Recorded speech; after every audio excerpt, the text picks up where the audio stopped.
और पैदल सैनिक कुरुक्षेत्र में खड़े हुए। एक बिंब बनाता हूँ, चित्र बनाता हूँ कि तलवार धनुष और पैदल सैनिक कुरुक्षेत्र में खड़े हुए, रक्त पिपासु महारथी एक दूसरे सम्मुख अड़े हुए। कई लाख सेना के सम्मुख पांडव 5 बिचारे थे। एक तरफ थे योद्धा सब, एक तरफ समय के मारे थे। महासमर की प्रतीक्षा में, महासमर की प्रतीक्षा में सारे ताक रहे थे जी, और पार्थ के रथ को स्वयं केशव हाँक रहे थे। रणभूमि के सभी नजारे देखने में कुछ खास लगे। माधव ने अर्जुन को देखा, अर्जुन उन्हें उदास लगे। कुरुक्षेत्र का महासमर एक पल में तभी सजा डाला। 5 जन्य उठा कृष्ण ने मुख से लगा बजा डाला। हुआ शंखनाद, जैसे ही सबका गर्जन शुरू हुआ, रक्त बिखरना हुआ शुरू और सबका मर्दन शुरू हुआ।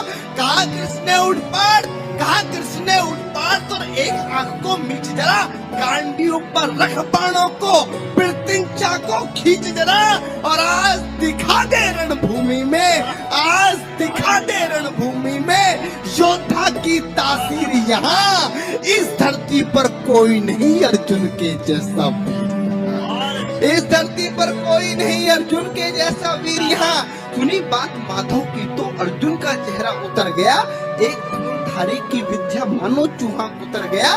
बोले पार्थ सुनो का ना, बोले पार्थ सुनो का ना, जितने ये सम्मुख खड़े हुए हैं, हम तो इनसे सीख सीख कर सारे भाई बड़े हुए हैं। इधर खड़े बाबा भीष्म ने मुझको गोद खिलाया है, गुरु द्रोण ने धनुष बाण का सारा ज्ञान सिखाया है। सभी भाई पर प्यार लुटाया कुंती माँ हमारी ने, कमी कोई नहीं छोड़ी थी प्रभु माता गांधारी ने। ये जितने गुरुजन खड़े हुए हैं सभी पूजने लायक हैं। माना दुर्योधन दुशासन थोड़े से नालायक हैं। मैं अपराध क्षमा करता हूँ, अरे मैं अपराध क्षमा करता हूँ। बेशक हम ही छोटे हैं, ये जैसे भी हैं, आखिर माधव सब ताऊ के बेटे हैं। ये जैसे भी हैं आखिर माधव सब ताऊ के बेटे हैं। और छोटे से भूभाग की खातिर हिंसक नहीं बनूंगा मैं। इंद्रप्रस्थ के इतने बड़े राज्य को एक धर्म से भटका हुआ योद्धा अर्जुन एक जमीन का टुकड़ा बताता है और भगवान से कहता है कि छोटे से भूभाग की खातिर हिंसक नहीं बनूंगा मैं, छोटे से भूभाग की खातिर हिंसक नहीं बनूंगा मैं। स्वर्ण ताकर अपने कुल का विध्वंसक नहीं बनूंगा मैं। अरे खून सने हाथों को होता राजभोग अधिकार नहीं, परिवार मारकर गद्दी मिले तो सिंहासन स्वीकार नहीं, परिवार मारकर गद्दी मिले तो सिंहासन स्वीकार नहीं। और रथ पर बैठ गया अर्जुन, रथ पर बैठ गया अर्जुन, मुंह माधव से मोड़ दिया। रथ पर बैठ गया अर्जुन, मुंह माधव से मोड़ दिया। आंखों में आंसू भरकर गांडीव हाथ से छोड़ दिया, आंखों में आंसू भरकर गांडीव हाथ से छोड़ दिया। गांडीव हाथ से जब छूटा माधव भी कुछ अकुलाए थे। भगवान ने सोचा कि इसने तो बेइज्जती करा दी, इससे अच्छा तो मैं शंखनाद नहीं करता। पर भगवान अपनी बेइज्जती कभी स्वीकार नहीं करते कि गांडीव हाथ से जब छूटा माधव भी कुछ अकुलाए थे। शिष्ट पार्थ पर गर्व हुआ, मन ही मन हर्षाए थे। भगवान ने सोचा इसका सब कुछ जा रहा है, लेकिन यह भी परिवार की बात कर रहा है, संस्कार की बात कर रहा है, तो कहीं ना कहीं मेरे संस्कार है कि गांडीव हाथ से जब छूटा माधव भी कुछ अकुलाए थे। शिष्य पार्थ पर गर्व हुआ, मन ही मन मुस्काए थे। मन में सोच लिया अर्जुन की बुद्धि न सटने दूंगा, समर भूमि में पार्थ को कमजोर नहीं पड़ने दूंगा। धर्म बचाने की खातिर एक नव अभियान शुरू हुआ। उसके बाद जगत गुरु का गीता ज्ञान शुरू हुआ, उसके बाद जगत गुरु का गीता ज्ञान शुरू हुआ। एक नजर में, एक नजर में, एक नजर में, एक नजर में रणभूमि के कण कण डोल गए माधव। टकटकी बांधकर देखा अर्जुन, एकदम बोल गए माधव, पार्थ मुझे पहले बतलाते, ए पार्थ मुझे पहले बतलाते, मैं संवाद नहीं करता। पार्थ मुझे पहले बतलाते, मैं संवाद नहीं करता। तुम सारे भाइयों की खातिर कोई विवाद नहीं करता। पांचाली के तन पर लिपटी साड़ी खींच रहे थे वो, दोषी वो भी उतने ही हैं, जबड़ा बीच रहे थे जो।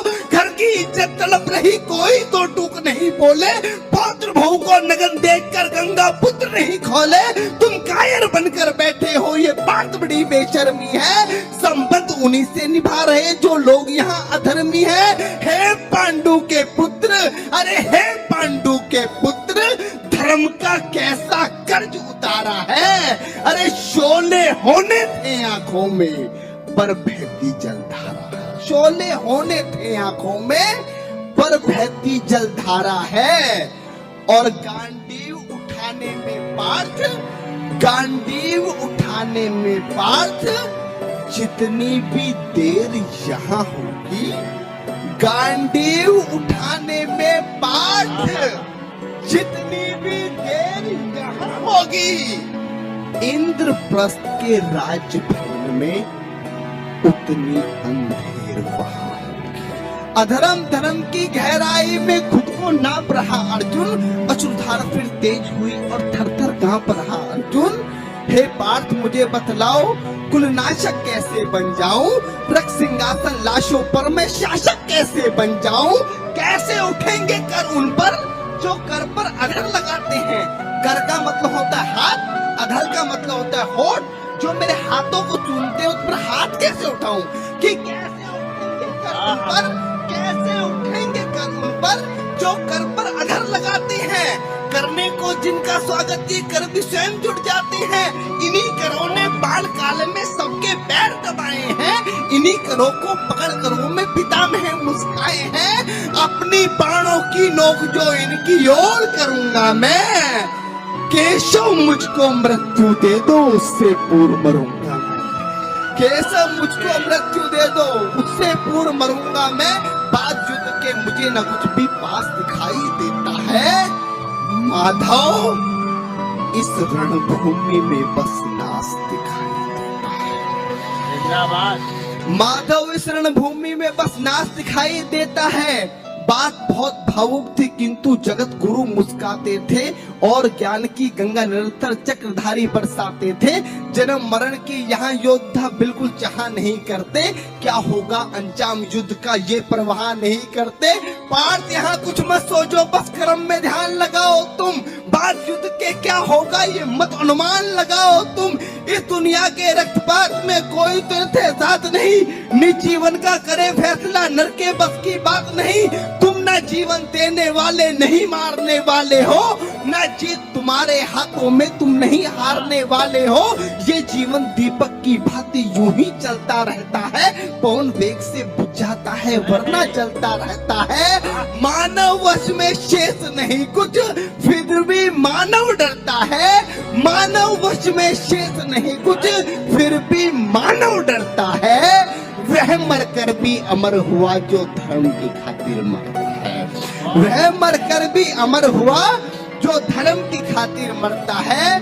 न सत्ता सुख से होता है, न सम्मानों से होता है। डॉक्टर साहब अभी यहाँ पर शहीदों की बात थी। दुनिया का सबसे बड़ा सम्मान क्या होता है? पार्थ ने गीता में अर्जुन को बताया कि न सत्ता सुख से होता है, न सम्मानों से होता है। जीवन का सार सफल केवल बस बलिदानों से होता है। जीवन का सार सफल बेहद बस बलिदानों से होता है। और देहदान योद्धा ही करते हैं। जब हमारे सेना के जवान, पुलिस के जवान अपनी शहादत देते हैं तो उनको झंडे में लपेट कर लाया जाता है।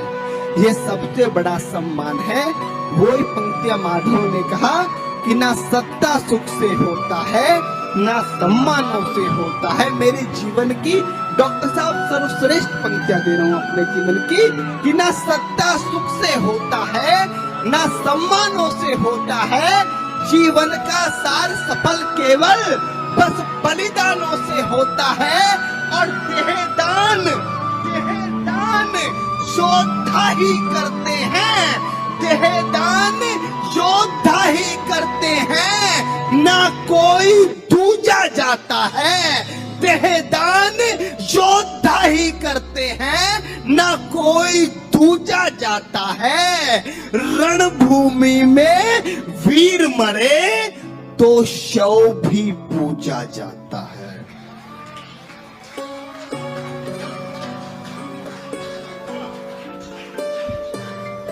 देहदान योद्धा ही करते हैं, ना कोई दूजा जाता है।